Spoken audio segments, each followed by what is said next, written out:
आपसे एक अनुग्रह और चाहता हूं भैया। मुझे आपकी चरण पादुका चाहिए।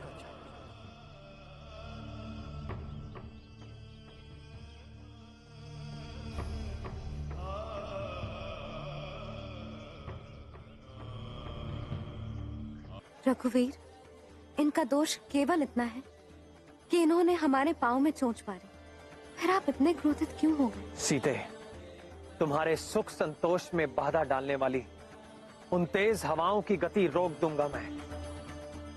उस समय को स्थिर कर दूंगा। यदि वो तुम्हारे लिए बुराई का समाचार लेकर आ रहा है, ध्वंस कर दूंगा उसे। जो तुम्हारे निकट आने का विचार भी अपने हृदय में लेकर आएगा। हम उस तक कैसे पहुंच सकते हैं शनैई? इससे पहले कि वो हम तक पहुंचे, हमारे बाण उसका सर धड़ से अलग कर देंगे। हाँ, वो विष्णु का अवतार है रावण। वो जो आ रहा है वो ब्रह्मा का अवतार है रावण। और वो स्वयं महापराक्रमी महादेव का अवतार है रावण।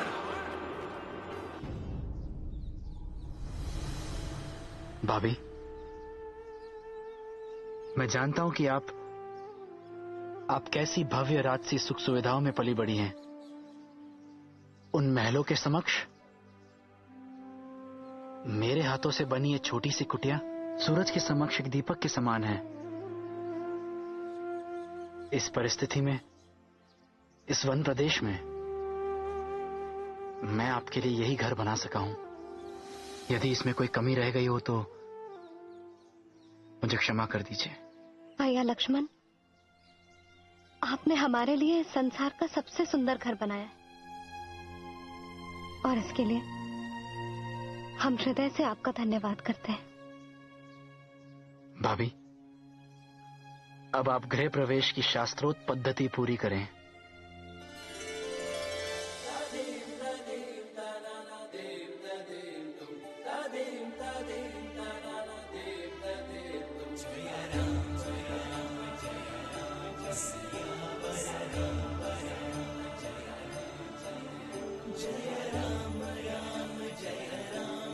भैया लक्ष्मण, देखने में ये कुटिया छोटी अवश्य है, परंतु इसके प्रत्येक कोने में श्रद्धा, सत्यता और अपने बड़े भैया और भाभी के लिए प्रेम और आदर झलक रहा है। सत्य में आपके भक्ति भाव की जितनी भी प्रशंसा की जाए कम है। श्री राम,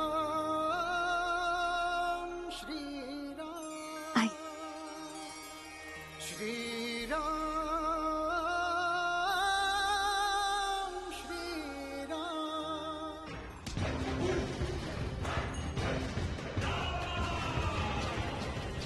मेरे स्वागत का यह ढंग अति प्रिय लगा लंकेश। प्रणाम आचार्य। अपनी चिंता का विषय बताएं। विष्णु, हमारे लिए यह जानना आवश्यक है कि विष्णु हमारा प्रथम शत्रु है या नहीं।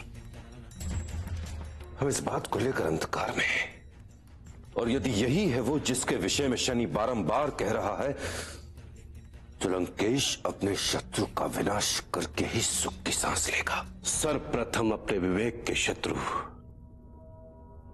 अपने क्रोध पर नियंत्रण रखो। ये तुम्हारे विनाश का आमंत्रण भी दे सकता है। हमें कोई नहीं मार सकता गुरुदेव, हम अमर हैं। लंकेश, अमर तो हिरण्यकश्यप भी था, परंतु तुम्हारा विनाश करने वाला यदि विष्णु का अवतार है तो तुम्हें सतर्क रहना चाहिए। हम सतर्क हैं गुरुदेव, हम सतर्क हैं, परंतु विष्णु की चाल को लेकर अंधकार में, और इसीलिए हमें क्रोध आ रहा है। यदि विष्णु ने लंकेश के विनाश हेतु अवतार लिया है, तो वो कहां लिया है, कौन है वो? इन प्रश्नों का उत्तर ना मिल पाने के कारण हम विचलित हैं। शांत हो जाइए लंकेश, शांत हो जाइए। चिंता की अग्नि में तुम्हें नहीं, तुम्हारे शत्रुओं को जलने की आवश्यकता है। मेरी बात मानोगे? आज्ञा दें गुरुदेव। तुम तपस्या करो, 1 वर्ष की कठोर तपस्या। तपस्या एक ऐसी साधना है जिससे तुम ताप, जाप, शाप और अपनी चिंता से मुक्ति पा सकते हो। इस तपस्या से तुम बलशाली से अधिक बलशाली बन सकते हो और विष्णु के छल कपट का उत्तर भी पा सकते हो। तो लंकेश तप करेगा गुरुदेव, अवश्य करेगा। और जब तक लंकेश को अपने प्रश्नों के उत्तर नहीं मिल जाते,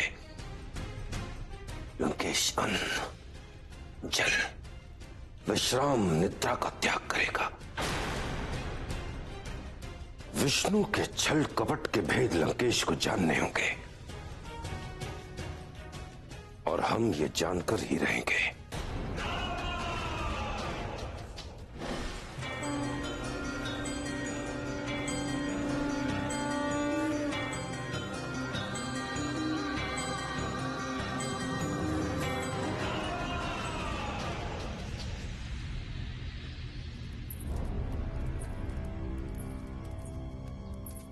रुक जाइए महारानी मंदोदरी।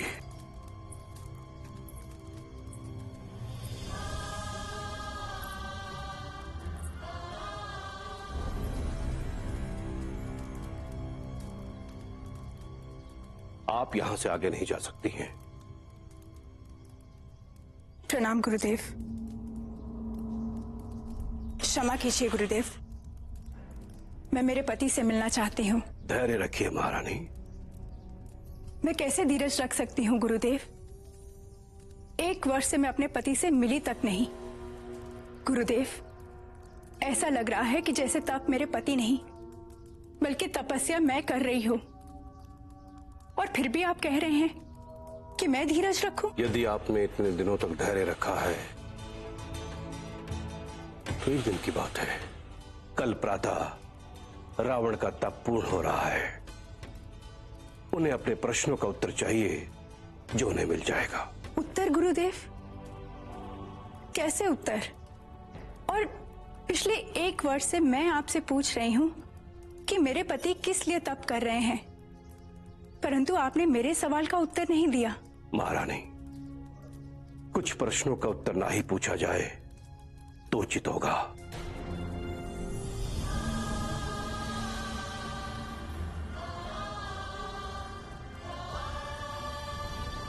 कल प्रातः विष्णु के अवतार के बारे में जो रावण के मन में प्रश्न है,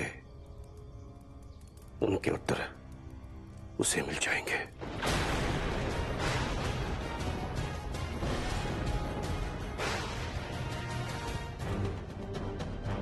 प्रभु रक्षा करो, प्रभु श्री राम। प्रभु आप मेरे साथ चलिए, कृपा कीजिए प्रभु।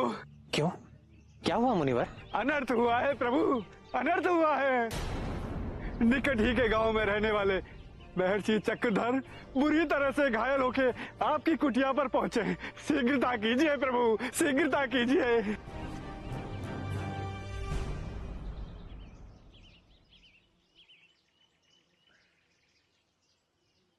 माता, कृपया आप भी जल ग्रहण कर लें। ये कुछ बोलती क्यों नहीं है? जिस माँ के 15 साल के पुत्र की हत्या की गई हो, वो क्या बोलेगी? किसने हत्या की?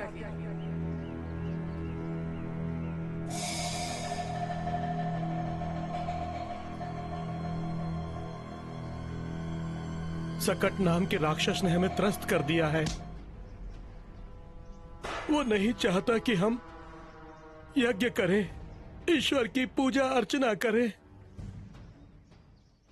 मेरे 15 वर्ष के पुत्र ने जब उसके अत्याचार के विरुद्ध आवाज उठाई तो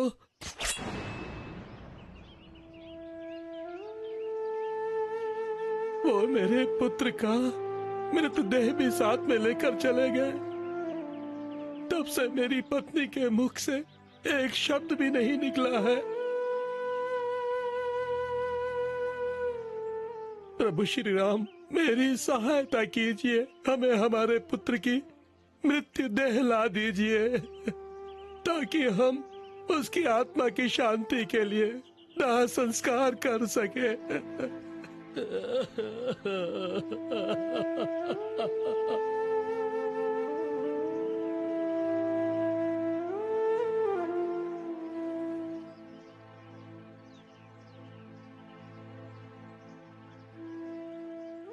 अवश्य महर्षि, आपके पुत्र की आत्मा को शांति अवश्य मिलेगी और जो दुष्ट उसे लेकर गया है उस राक्षस शकट को मैं उसके दुष्कर्मों का दंड अवश्य दूंगा। महर्षि, आप चिंता मत कीजिए। बुराई चाहे कितनी भी सशक्त क्यों ना हो, उसका विनाश निश्चित है। मैं आपके पुत्र का मृतदेह लेने अवश्य जाऊंगा। उस शकट को ललकारने का अर्थ है कोई नहीं बचेगा, यहाँ सब समाप्त हो जाएगा यदि हम में से किसी ने भी उस शकट को चुनौती दी।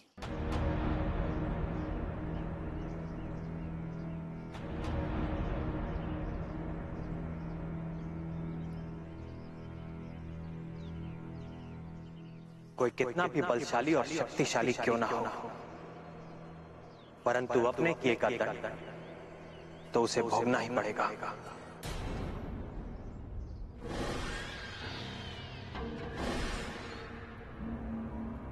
दंड वो भी सकट को। महर्षि चक्रधर ने 2 और युवा ऋषियों को भड़काकर, मेरे विरुद्ध भड़काकर बहुत अच्छा किया। अब वो दोनों युवा ऋषि इस लोक से मृत्यु लोक जाएंगे। मृत्यु लोक। स्वामी, अनाचारियों और अत्याचारियों का दमन करके इन समस्त ऋषियों को भय और संकट से मुक्त करें। ऐसा ही होगा सीते, ऐसा ही होगा।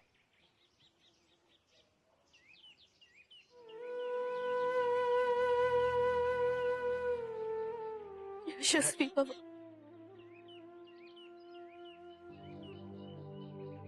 ओम सहना भवतु सहनौ भुनक्तु।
सकट जब सामने आता है तो सबके शीश झुक जाते हैं। जो शीश झुकता नहीं है उसे धड़ से अलग कर दिया जाता है।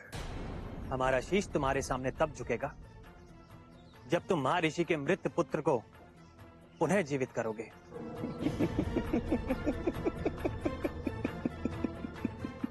बालक तो मृत्यु के अधीन हो गया है। यदि ऐसा है तो तुमने उसे मृत्यु क्यों दी थी? जीवन और मृत्यु देना परमेश्वर का अधिकार है।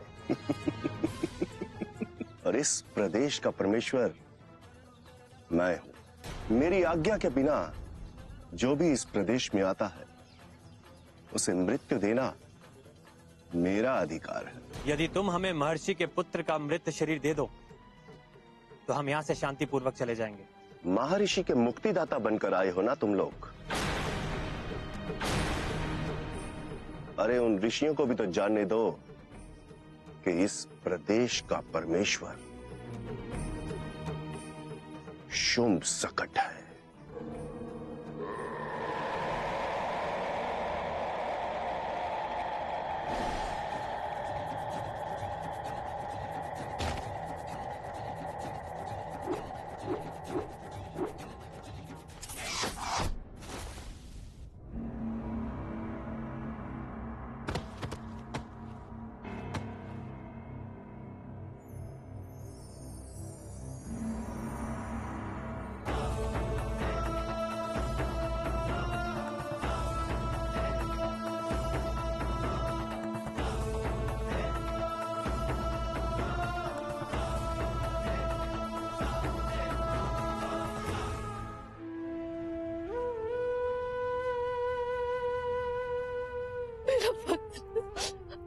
मेरा पुत्र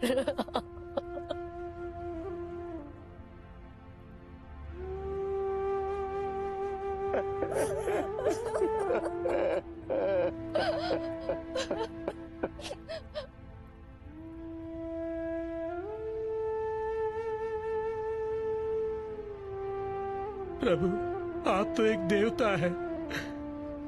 आपके द्वारा ही मेरे पुत्र की मुक्ति होगी। महर्षि, मुझे लज्जित मत कीजिए। समय ना गवाकर अपने पुत्र का अग्नि संस्कार कीजिए। परंतु क्या? शिवानंद जी कह रहे थे कि सकट का एक भाई और है जो अत्यंत भयंकर और बलशाली है। जब उसे अपनी भाई की मृत्यु का समाचार मिलेगा तो वो शांत नहीं बैठेगा। तो आने दो उसे। शकट का वध करके हमने एक बुराई का अंत तो कर ही दिया है। मेरे राम भैया उसके भाई का भी वध करके समस्त चित्रकूट को दुष्कर्म और अत्याचार से सदा के लिए मुक्त कर देंगे। तो बताओ, कहां है वो भयंकर विकट? और यदि वो है तो वो इसी क्षण मेरे समक्ष आए। किसने मारा मेरे भाई को? पीड़ा हो रही है? मुझे भी हो रही है। बोलो। चित्रकूट से आए 2 ऋषियों ने, मुझे लगता है एक का नाम राम था। राम? चित्रकूट में राम नाम? राम, तुम तो अब मृत्यु लोक गए।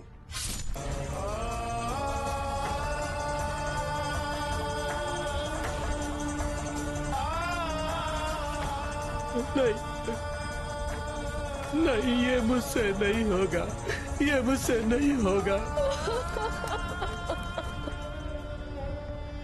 मैं अपने हाथों से अपने पुत्र का अग्निदाह संस्कार नहीं कर सकता, नहीं कर सकता। एक पुत्र का कर्तव्य होता है कि वो अपने पिता का अग्निदाह संस्कार करे, पिता का नहीं।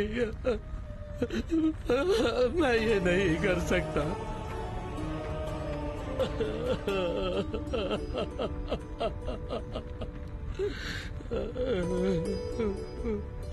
महर्षि, आपको अपने पुत्र का अग्नि संस्कार करना ही होगा।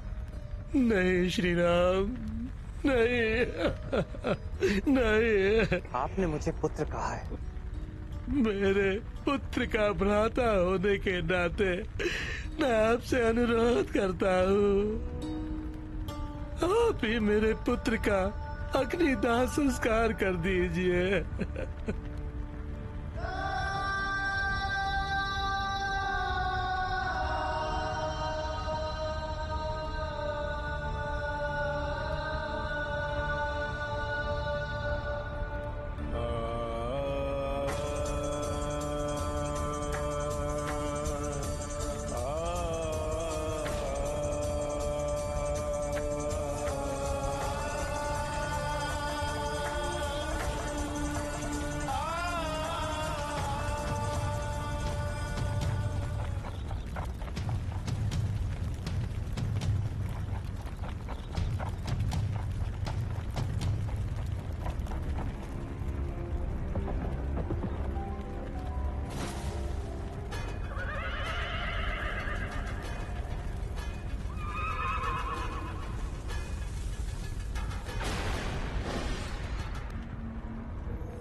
मैंने सुना है कि चित्रकूट से आकर 2 ऋषियों ने मेरे भ्राता सकट की हत्या की है।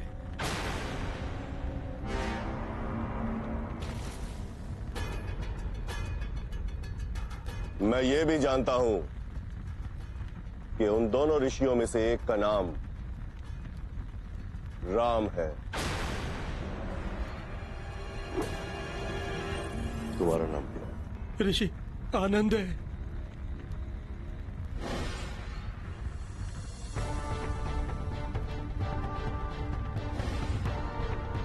तुम्हें क्या लगा महर्षि कि मैं राम को बिना दंड दिए यहां से चला जाऊंगा?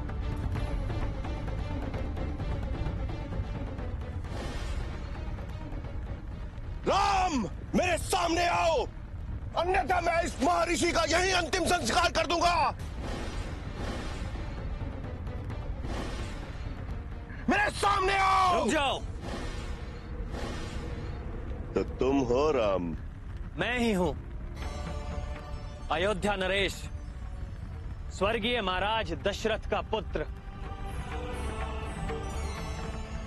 राम।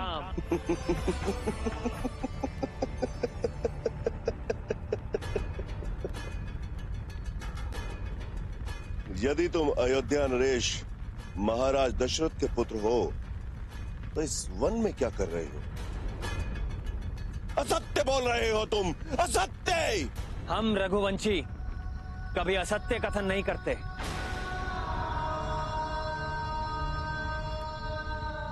कभी अधर्म का व्यवहार नहीं करते, कभी अनाचार और अत्याचार नहीं करते।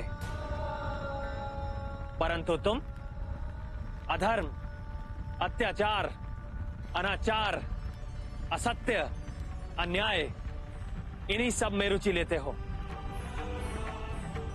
इसीलिए मेरे सत्य कथन करने पर भी तुम्हें मुझ पर विश्वास नहीं हुआ था। परंतु अब मैं तुम्हें सत्य से अवगत करवाता हूं। तुम्हारे अधर्मी भ्राता शकट का वध हमने किया। समाजद्रोही, अधर्मी, अत्याचारियों का वध करने के लिए ये रघुवंशी राम वचनबद्ध है। आज इन सब के सामने मैं तुम्हारा विनाश करके इस प्रदेश को तुम्हारे आतंक से मुक्त कर दूंगा।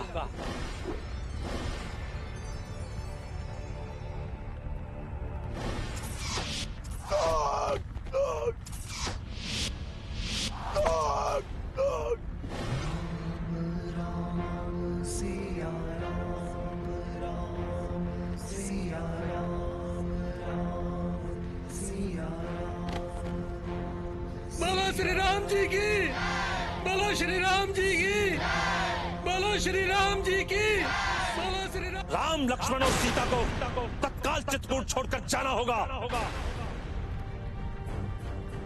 ये आप क्या कह रहे हैं शिवानंद जी? तुम अपना मुंह बंद रखो। तुम्हारे ही कारण ये सब हुआ है।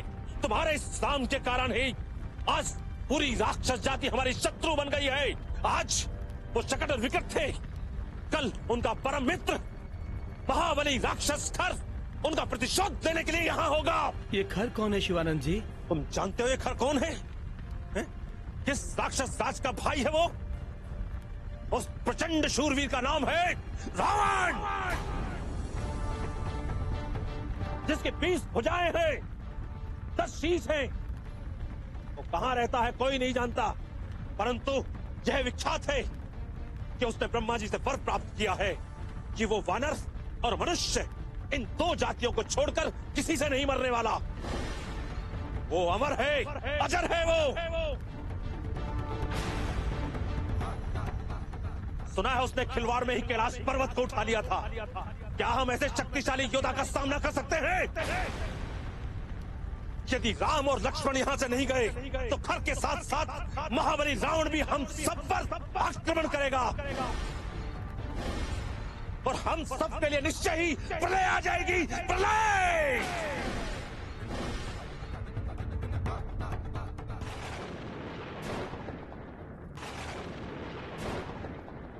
आपको प्रसन्न करने हेतु हमारी तपस्या पूर्ण हुई महादेव। अपनी तपस्या के फल की प्राप्ति के लिए हम केवल ये जानना चाहते हैं भोलेनाथ, विष्णु के जिस अवतार ने धरती पर जन्म लिया है वो कौन है?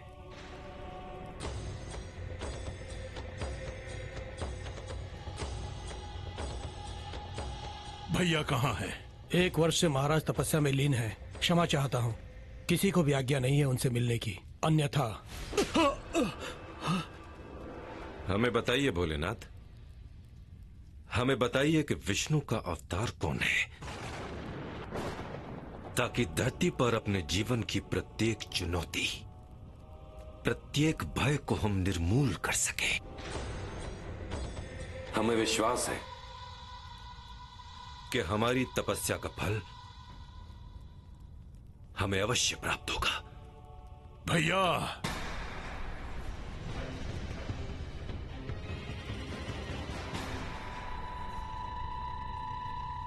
लंका में तुम्हारा स्वागत है खर।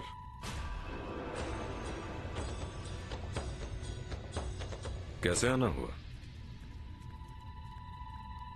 सब कुशल तो है? हमारे अभिन्न मित्र सकट और विकट अब जीवित नहीं रहे भैया। क्या हुआ उन्हें? चित्रकूट के कुछ ऋषियों ने उन दोनों का वध कर दिया भैया।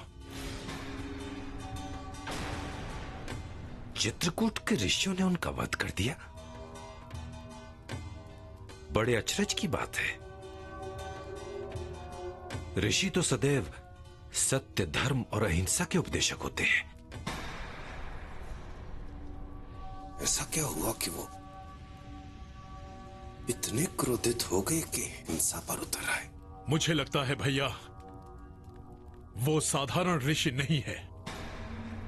वो दोनों ऋषि दूसरों से भिन्न हैं। ऋषियों के पास शस्त्र नहीं होते भैया। सुना है उन दोनों के पास धनुष बाण है। हमें वो दोनों जीवित चाहिए। जैसी आपकी इच्छा भैया।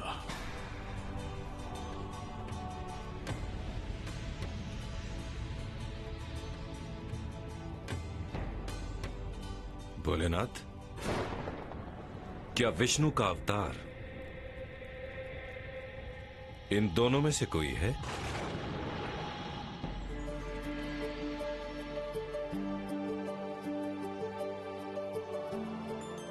हम कहाँ जा रहे हैं रघुवीर?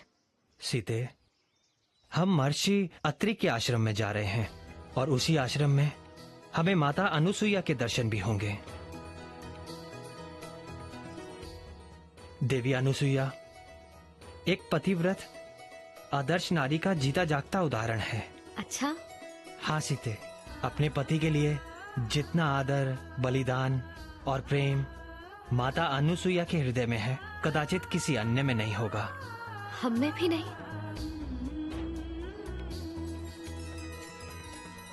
सीते, तुम्हारा पतिव्रत धर्म तो अभी आरंभ हुआ है। तुम्हारे सामने तो अभी पूरा जीवन शेष है। तो आज मैं तुम्हें एक छोटी सी कहानी सुनाता हूं। एक बार ब्रह्मा, विष्णु, शिव में इस बात को लेकर विवाद हो गया कि धरती पर सबसे महान सती नारी कौन है। मेरी दृष्टि में अनसुईया से बड़ी सती नारी सृष्टि में कोई नहीं। नहीं प्रभु, धरती पर और भी सती नारियां हैं जिनकी महानता अनुसुईया से कम नहीं है। परंतु भगवान, क्षमा कीजिए ब्रह्मदेव, इस विवाद से तो अच्छा है कि हम अनुसुईया के अस्तित्व की परीक्षा ले लें। आप उचित कह रहे हैं महादेव।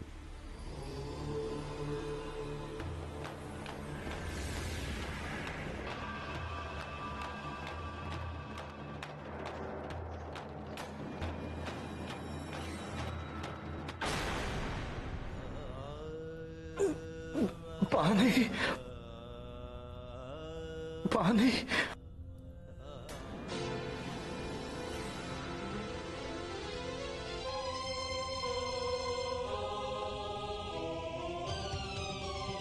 देखते हैं इस परिस्थिति में अनुसुईया क्या करती हैं? अनुसुईया, तुम यहाँ से चली जाओ। कहाँ चली जाओ स्वामी? जहाँ तुम्हें अंजल मिल सके। और आप? मेरी चिंता छोड़ दो, मैं अब जीवित नहीं बचूंगा। नहीं स्वामी, आप जीवित रहेंगे, आपको कुछ नहीं होगा। कभी भी यमराज मुझे लेने आ जाएंगे? नहीं स्वामी, नहीं। किसी भी यमराज में इतनी शक्ति नहीं है जो अनसुया के जीवित होते हुए वो उसके पति को ले जाए। मेरा विश्वास कीजिए स्वामी, आपको कुछ नहीं होगा।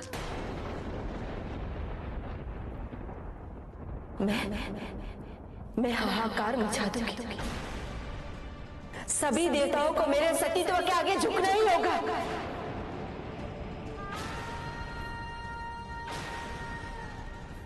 और इस चित्रकूट को फिर से हरा भरा करके हमें सुखी और शांत जीवन प्रदान करना होगा। ये मेरी प्रतिज्ञा है। मैं इसे पाकर ही रहूंगी। बड़ी हठी स्त्री है। एक सच्ची पतिव्रता स्त्री। अभी जान लेते हैं।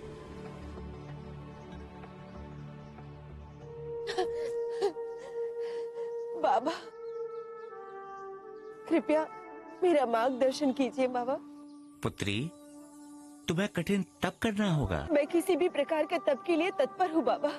इस कठिन तप से तुम्हारे प्राण भी जा सकते हैं पुत्री। मुझे अपने प्राणों की चिंता नहीं है बाबा। इस जन्म में तो क्या, अगले हर जन्म में यदि मुझे मेरे पति के प्राण बचाने के लिए मेरे प्राणों की भी आहुति देनी पड़े तो मैं तत्पर हूँ।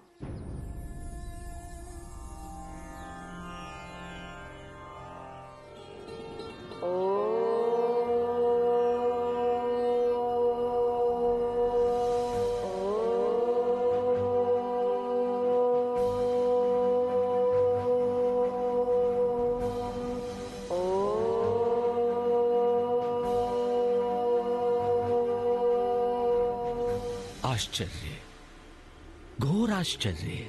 वो देवी मंदाकिनी को प्रसन्न कर रही हैं। इससे महान सती स्त्री कौन हो सकती है भगवान, जिसे अपनी तनिक भी चिंता नहीं, अपने पति के जीवन के लिए वो अपने जीवन को त्यागने को तैयार है। अभी भी समय है प्रभु। संभव है वो अपनी पराजय स्वीकार कर ले।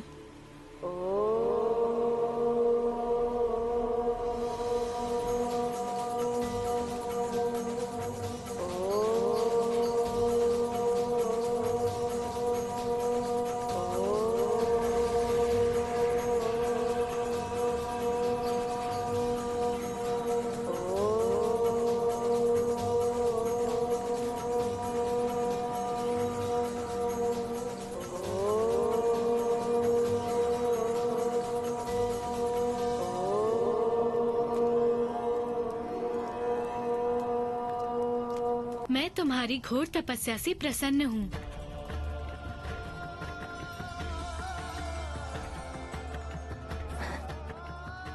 देवी, वर मांगो पुत्री, जो मांगोगी मिलेगा।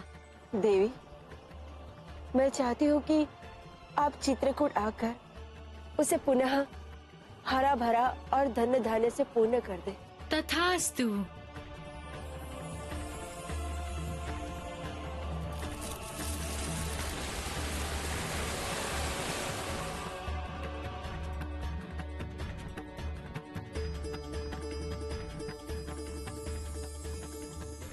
आप सत्य थे ब्रह्मदेव। मैं अनुसुईया को केवल देवी नहीं अपितु पतिव्रत धर्म का पालन करने वाली महान सती अनुसुईया मानता हूं।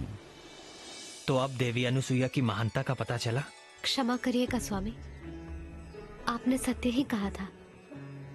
हमारे समक्ष तो पूर्ण जीवन पड़ा है।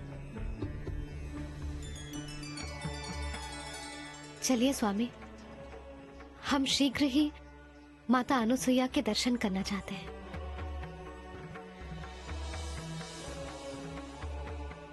श्री राम श्री राम श्री राम श्री राम। मान्यवर, महर्षि अत्रि से कहिए कि महाराज दशरथ पुत्र राम, उनकी पुत्र वधु सीता और अनुज लक्ष्मण उनके दर्शनों की आज्ञा चाहते हैं। अवश्य अवश्य।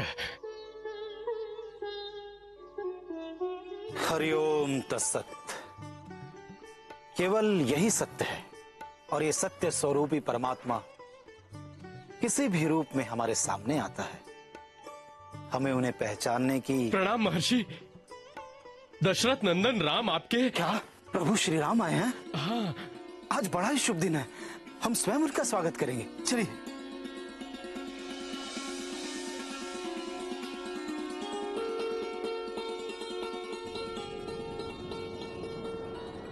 नमामि भक्तवत्सलं कृपालुशील कोमलम् भजामि ते पदाम्बुजम् अकामिनां स्वधामदम्। पहले मैं इस ऋषि को खाऊंगा और फिर तुम्हें। कौन है? मैं कहता हूं रुक जाओ। जाओ, इन ऋषियों को दंड देने का समय आ गया है। अभी भी देर नहीं हुई है, मुझे जाने दीजिए और उन 2 ऋषियों का रक्त पीने दीजिए। दशरथ,